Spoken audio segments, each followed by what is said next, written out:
I'm assuming it'll be all hands on Packer celebrity decks on Saturday in San Francisco. Saw Lil Wayne up there in the stands, full hoodie on. It was cold in Dallas. Also, Simone Biles rocking her Kristen Juszczyk puffer jacket. Yeah, can she wear that now that she's playing against them? Can you give credit? I don't think you can. Butchie, I got a whole deep dive on this tomorrow. whole phenomenon. I Could agree. be a tomorrow thing. Yep, good for Ms. Juszczyk. She's doing great work, but this league is ruthless. That's all I'm saying. Joining us now, Aaron Nagler, Cheesehead TV. You'll hear him for 2 hours today right here on the game at Carry the G Radio. He is brought to you, as always, by, had the read here in my hands. What happened to it? Good question. You want me to do it? Brought to you by Miller Lite, Orthopedic Associates of Wisconsin. There is a difference. And Rogers Behavioral Health. Mr. Nagler, good morning, sir. How are you? Doing well. Good morning, Czabe. How are you doing? Doing excellent. What clicked for this team in your mind this year? Are you talking about this stretch of the end of the season or Sunday in Dallas? Yes. No. This season. I mean, obviously, Dallas is a whole separate thing that involves both the Packers playing great and the Cowboys going full cowboy. But the season, what was it to you, who lives and breathes this 24/7, 365 at Carry the G Radio and Cheesehead TV? What is it that went, okay, we have traction now? Well, I think you got to give Matt LaFleur a ton of credit here in the sense that you look at how kind of disappointing and frustrating things were for good stretches of time. Even after they pulled off those big upsets against the Lions and Chiefs, you had a downturn and a dip and lots of noise on the outside, lots of calls for people to lose their jobs. And Matt, it's his program. He wanted to run it his way. He has patience and he has a long-term vision, and that seems to be paying off. You hear him talk all the time. We're just going to get back to work. We trust the process. Yeah, they've tweaked a few things as far as like maybe practice, what they're focusing on, the length of practice, when they have them on the grass, like little tweaks like that. But for the most part, I think Matt believed in what he was doing, believed in the guys in the building with him on his coaching staff. And I mean, like I said, you got to give him credit because it's certainly turning around. And the way that the players have improved on the field. I mean, John Dunn, the tight ends coach, Jason Vrabel, the wide receivers coach, Butch, the line coach, every one of those groups has improved exponentially over the course of the season. That's a testament to coaching. It's a testament to the work the players have done. But really, it comes back to Matt having faith in his process and what he's doing. And keeping your staff all on the same page and marching in the same direction is not a given. Look at the Eagles. Giants. Look at the Eagles. The Eagles are an example. The Giants as well.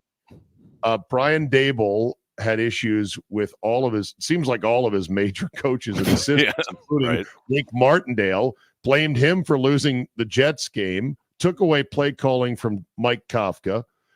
Joe Shane listening in on headsets during game days was an issue. Thank God that hasn't happened with the Packers.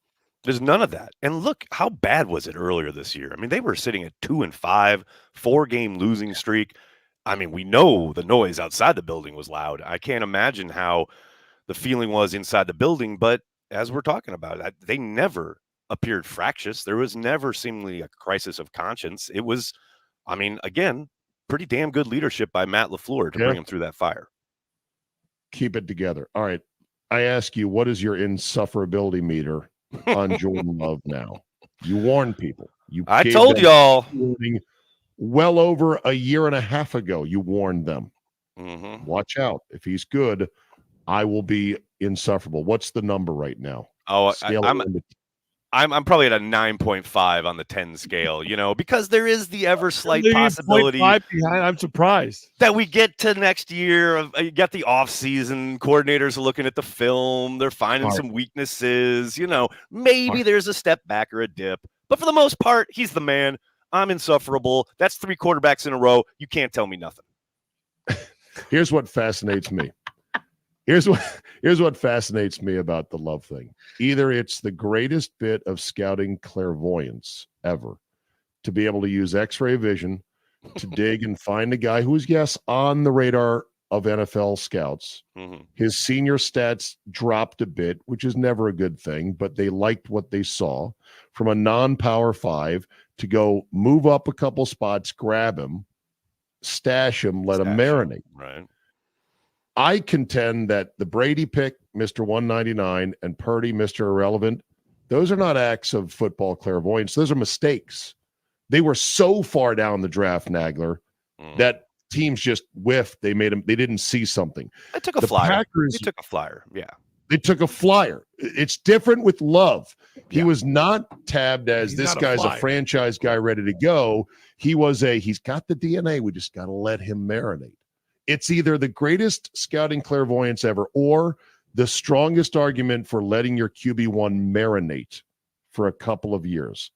I'll hang up and list your answer. Which one is it? I mean, I think it's a combination of both, isn't it? I mean, the fact that you're talking about his upside, right? I was talking to an NFL scout last night about traits. It's something that I get really bugged by the draft industrial complex and some of the buzz phrases and words. But when it comes to traits, things that scouts look for that bump guys up a draft board, Jordan had all of that upside you're talking about. And yeah, he took a dip his final year in college. Interestingly enough, throwing it back, so did Brett Favre. Now, Favre was kind of due to injury and things off the field, but I mean, Favre had kind of a similar sense of his second to last year. He was amazing, incredible numbers. That last year, Ron Wolf talks about it. Like someone told me, go back and look at the junior year because he was amazing before the accident. I mean, with Jordan, you saw that as far as his second to last year in school, incredible offensive production that really did take a dip that final year, but you saw the traits, you saw the athleticism, you saw the upside. And yeah, he was raw as hell, totally green. And then he comes in that summer where there was no offseason because of the pandemic. I think we got 12 practices to watch him, and it was tough. I mean, don't forget, he was the third quarterback that year behind Tim Boyle for a reason. It was hard to watch. But man, the Packers talk about having patience, having a vision long term, and not blinking and not, freaking out or questioning themselves, second guessing themselves, having a plan, making it work. And I know people will talk about the deal they handed Rodgers last offseason. I understand it in the sense that Rodgers had won 2 MVPs, right? So I'm sure there was some doubt as far as, okay, if Rodgers keeps playing like this, how do we move to this kid? But I think last year presented itself and the opportunity was there and Jordan was ready. He hadn't been ready before, but he was definitely ready to take the reins this offseason. Aaron, you talk to enough people inside that Packers organization. Did everybody believe in Jordan Love during this process? Because my gut says not everybody believed, but the people that needed to were at least they were in it. And it worked out because a lot of Jordan Love believing in himself. But did they all believe throughout this process? I think they believed he had the upside. They hadn't, from the people I've talked to, and that goes pretty high up, it was, really hoping. We think it can work. Really hoping. I think Brian's the one person who really absolutely truly believed. Like you have to, right? You're the general manager. This is your call. But I think most people were on board with it. But there was trepidation. There's no doubt about it. And I think that's natural, right? You see this kid who is raw as hell. And like I said, that first summer was tough. But, that's not dissimilar to Aaron. When Aaron came in, people forget those first 2 summers in training, and that's a full training camp. He was tough to watch. And Rodgers himself admitted 2 years ago, he was like, that Thursday night in Dallas was when I changed from, well, this kid might be a bust to, oh, maybe this kid can play. Sounds like Jordan Love against the Eagles last year, right? I mean, it's pretty eerie. I think believing was irrelevant. They had set this plan in motion, and they were pot committed to it. They were pot. I agree, but at some point you got to believe too. Like they sat him for 3 years, like Horton sitting on an egg, and they were not. They had no choice, and no one else, so they had to believe. That was my feeling. Yeah, but there is a difference between having to believe and then actually okay, we really believe in this guy. There's a confidence that goes. Yeah, to Butch's point, I mean, I don't agree with everything Corey does for the company of Cheesehead TV, but I know I trust him. So I'm sure there's plenty of people in that building who are like, oh, okay, Brian, but he's the leader and they trust him. And that trust has certainly proven to be correct. Wow. You talked about you don't Jordan believe in Banky? Unbelievable. I believe in Banky 1,000%. I don't believe in every choice he ever makes. Hashtag believe in Banky. Shocking, right? Hashtag. You talked about the Eagles game being that moment for Jordan Love.